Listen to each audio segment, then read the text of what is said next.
SIR এর শুনানি বারবার তৃণমূল কংগ্রেস অভিযোগ করেছে প্রবীণ ও অসুস্থদের হয়রান করা হচ্ছে। যদিও নির্বাচন কমিশন স্পষ্টভাবে জানিয়েছে বয়স্ক ও অসুস্থদের শুনানি কেন্দ্রে যাওয়ার প্রয়োজন নেই। উত্তর কলকাতা থেকে দূরদর্শনের বিশেষ প্রতিবেদন। রাজ্যে চলছে এসআইআর এর কাজ এবং এই মুহূর্তে শুনানি পর্ব চলছে। যাদের কোনো কারণে 2002 এর লিস্টে নাম নেই অথবা যে ড্রাফট রোল পাবলিশ হয়েছে ইতিমধ্যে সেখানে যাদের নাম নেই তাদের শুনানির জন্য ডাকা হচ্ছে।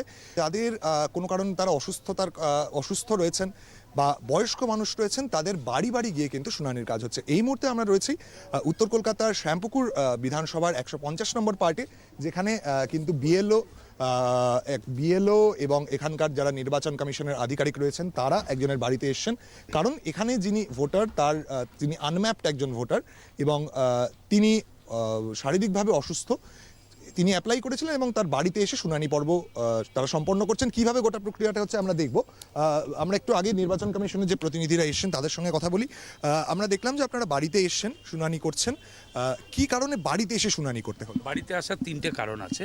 যদি অসুস্থ থাকে, এনার ক্ষেত্রে অসুস্থতা, যদি 85-র ঊর্ধ্বে বয়স্ক হয় অথবা বেশি বয়সে অসুস্থতা, প্যারালাইজ, ডিসেবল, তাদের ক্ষেত্রে আমরা হিয়ারিংটা বাড়িতে বাড়িতে করছি। যার এই ম্যাপিং এর কাজ চলো, আমরা একটু তার সঙ্গে কথা বলবো।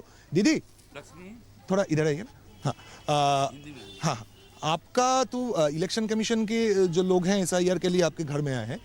आपका क्या शारीरिक कोई अभी असुविधा है इनकी इसलिए? हाँ, मेरा तबीयत खराब तो हॉस्पिटल में एडमिट थे, इसीलिए वो यहाँ पर है, वहाँ नहीं जा पाए थे। तो ये लोग जो एसआईआर के काम के लिए आपके घर में आ रहे हैं, घर में आके ही पूरा काम कर रहे हैं, आपके संतुष्ट हैं उनके काम से? हाँ, ম্যাডাম, আপনারা যে আসছেন বাড়ি বাড়ি, আমরা অনেক জায়গায় দেখছিলাম যে একটা অভিযোগ উঠছিল যে বয়স্ক মানুষ তাদেরকে বুথে যেতে হচ্ছে, তাদেরকে লাইন দিতে হচ্ছে, শুনানির জন্য তাদের সমস্যার মুখে ফেস করতে হচ্ছে। কিন্তু আমরা তো দেখছি আপনারা এখানে বাড়ি বাড়ি এসে করছেন। আপনারা কিভাবে সম্ভব করলেন? তার মানে এই যে অভিযোগটা উঠছে এটা তো খুব একটা সত্যি নয় মনে হচ্ছে।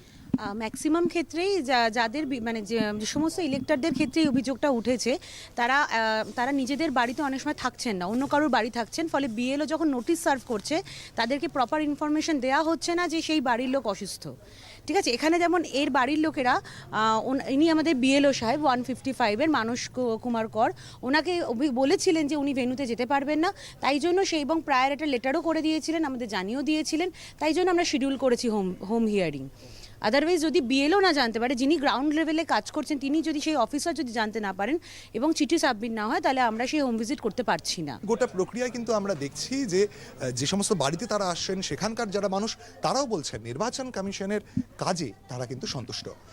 ক্যামেরায় প্রিয়াঙ্কা এবং সঞ্জয়ের সঙ্গে জয়মাল্য দেশমুখ, দূরদর্শন সংবাদ, কলকাতা।